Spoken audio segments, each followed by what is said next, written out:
Hello guys, bersama saya lagi dalam Alright Napa Channel. Ini satu lagi perkara yang memalukan di dalam Dewan Rakyat, sahabat-sahabat semua. Ini adalah mantan ataupun bekas hakim, sahabat semua, disuruh berbahas belanjawan 2024. Apa yang dibuat, dia pula buat ataupun asik ucapannya berpolitik. Jadi saya tidak tahulah kenapa rakyat yang memilih mereka ini menjadi ahli parlimen begitu buta sekali menilai standard level ahli parlimen seperti ini. Lain yang dibuat asik berpolitik, lain pula yang dikatakan di dalam Dewan Rakyat. Jadi untuk kita melihat bagaimana kebobrokan dan kebengangan daripada ahli parlimen daripada Perikatan Nasional ini, mantan hakim juga ini, mari kita lihat sahabat semua kualiti perbahasan yang dibuat oleh mantan hakim ini. Tuan Musi, saya ingin memetik ucapan mantan ahli parlimen Port Dickson dalam sesi persidangan yang lepas, iaitu pada 27 Julai 2022. Beliau berkata bahawa, Tuan Yang di-Pertua, jangan izinkan kerusi yang mulia itu melindungi menteri yang mengelirukan Dewan. Saya faham, mengikut peraturan Dewan, Speaker mempunyai kuasa mutlak. Tetapi biarlah Speaker menggunakan kuasanya secara bertanggungjawab bagi mengelakkan tanggapan-tanggapan. Speaker itu kekal kelihatan bebas dan tidak memihak dan tidak bersekongkol. Itu selalu disebut oleh PMX. Dan tidak menjadi peguam bela kepada mereka yang mengelirukan Dewan. Perkataan ini selalu digunakan oleh PMX semasa. Alright, so mari saya cuba ingatkan sahabat-sahabat semua. Ketika itu kerajaan adalah Kerajaan Perikatan Nasional. Dan Speaker Dewan Rakyat kalau saya tidak silap adalah Speaker yang dilantik oleh Muhyiddin sendiri. Saya lupa nama dia, sudah Azhar Harun kalau saya tidak silap. Walaupun ketika itu Datuk Seri berkata seperti itu, jelas juga masa itu ahli parlimen daripada PAS ketika itu membuat kenyataan yang cuba mengelirukan Dewan, menipu di dalam Dewan Rakyat. Tetapi akhirnya, walaupun Datuk Seri Anwar berkata seperti itu, adakah Speaker Dewan Rakyat itu melakukan seperti apa yang dinyatakan oleh Datuk Seri Anwar Ibrahim? Tidak, sahabat-sahabat semua. Mereka sanggup dilindungi oleh Speaker Dewan ketika itu, walaupun ternyata mereka menipu, mengelirukan rakyat, mengelirukan Dewan Rakyat ketika itu, sahabat sebagai semua. ketua pemakan. Seterusnya, Besut, apakah yang berhormat menuduh bahawa ada speaker di sini yang menggunakan kuasa tanpa memikirkan kebijaksanaan? Tolong jawab. Belum. Saya tak boleh lagi. Okay, dalam hal ini saya merujuk kepada usul yang telah saya hantar kepada Yang di-Pertua Dewan untuk merujuk ahli parlimen Tambun yang juga ahli parlimen Port Dickson pada masa itu. Beliau mengucapkan kata-kata yang disebutkan tadi pada persidangan yang lepas. Jadi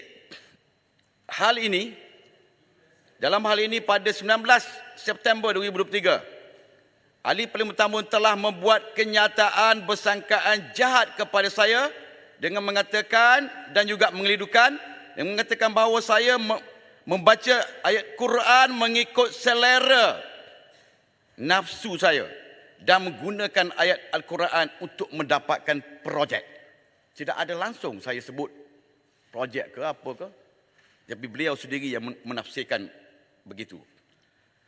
Malangnya usul yang dihantar kepada Yang di-Pertua Dewan itu telah dijawab sekadar dengan mengatakan bahawa Yang di-Pertua Dewan berpuas hati dengan penjelasan yang diberikan oleh ahli Parlimen Tambun atau Perdana Menteri dalam surat itu.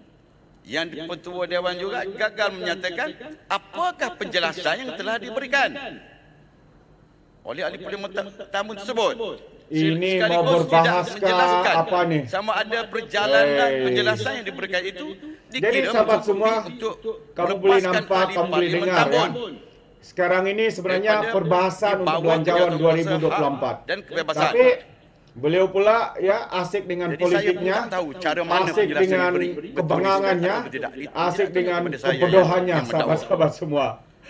Sekiranya kenyataan serius mahu memastikan persidangan parlimen berjalan dengan lancar dan teratur, yang kedua perlu terus dalam mengemukakan sebab dan alasan kepada ahli parlimen pembangkang dan jangan sesekali melindungi menteri ataupun Perdana Menteri yang mengelirukan Dewan.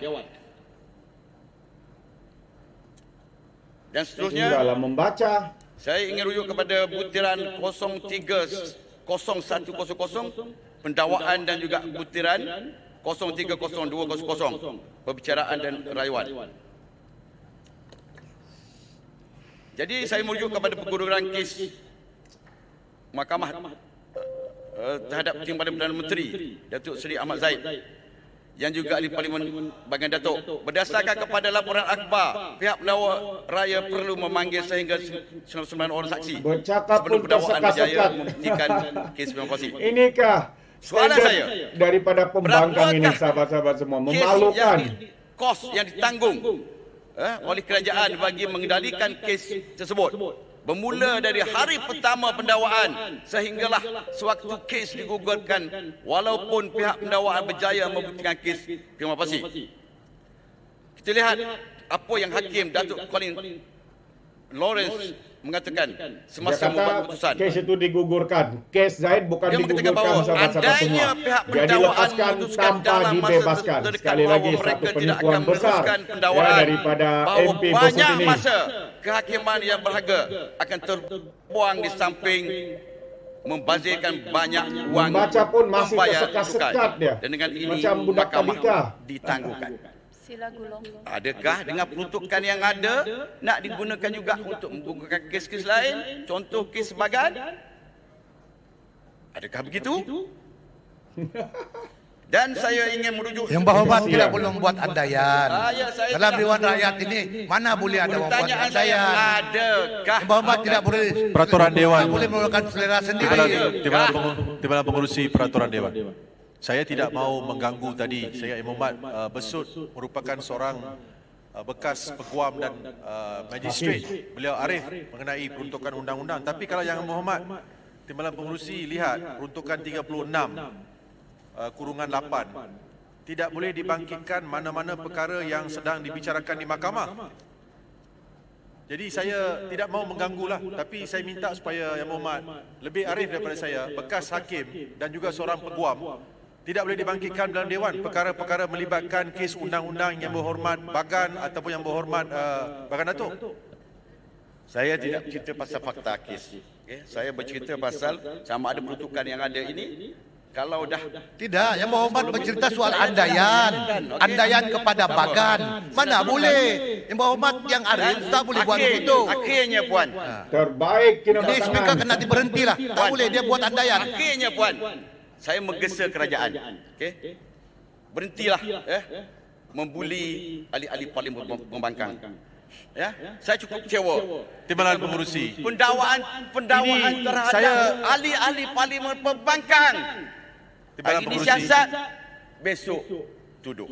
Ini yang saya nak katakan bahawa jangan membuli dan juga jangan adanya maknanya tawaran-tawaran diberikan kepada Peraturan Dewan Timbalan Pengurusi. parlimen pembangkang. Yang Muhammad Besut, Kamu sokong kerajaan, bila dibangkitkan maka peraturan, tolong duduklah. akan diberi peruntukan. Adakah itu juga yang akan dibuat? Inilah persoalan saya. Akhir kata, terima kasih. Inilah kebanggangannya sahabat-sahabat semua ya. Daripada MP Besut ini membuat tuduhan. Ya, kalau benar ada bukti, kononnya beliau ditawarkan apa semua, sertakan bukti, bukan dengan membina persepsi seperti ini. Ya, ini adalah satu perlakuan yang kita boleh anggap sebagai perlakuan biadab. Ya, membuat naratif, berpolitik, ya, retorik, ya, membuat satu tuduhan yang melampau dan sebagainya. Jadi saya rasa memang sangat kesian sangatlah ya ahli-ahli pembangkang ini. Tidak habis-habis dengan meroyan mereka, tidak habis-habis dengan sikap bangang mereka. Jadi itu pandangan saya sahabat semua. Bagaimana dengan Anda? Anda boleh berikan komen Anda dalam ruangan komen. Jadi terima kasih. Sampai di sini saja. Izinkan saya untuk mengundurkan diri. Dan seperti biasa, peribahasa mengatakan tak apa-apa kangkap 2 tahun keinginan. Dalam bahasa Melayunya, tepuk dada, tanya selera. Sekian daripada Orang Apa Channel. Saya kita berjumpa lagi. Bye-bye.